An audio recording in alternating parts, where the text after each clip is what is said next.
வணக்கம் அனைவருக்கும். நான் உங்கள் ஜோதிடர் செல்வம். பொதுவாக ஜோதிடத்தில் அடிப்படையாக சில விஷயங்கள் தெரிஞ்சுக்க வேண்டியது ரொம்பவே அவசியம். அது என்னென்ன அப்படின்னா, 12 ராசிகளுடைய பெயர்கள் வரிசை முறையில், அதே மாதிரி 9 கிரகங்கள், அதே மாதிரி 27 நட்சத்திரங்கள் வரிசையாக தெரிஞ்சிருக்கணும். இது ரொம்ப ரொம்ப பேசிக்கான விஷயம்.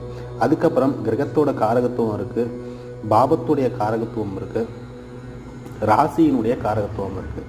இந்த 3 விஷயமும் ரொம்ப ரொம்ப இம்பார்ட்டன்ட்.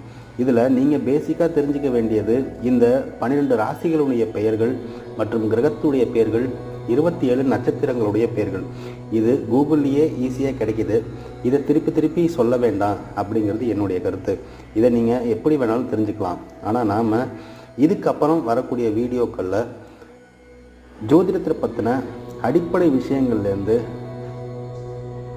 நுட்பமான விஷயங்கள் வரைக்கும் பார்க்க போகிறோம். நன்றி, வணக்கம்.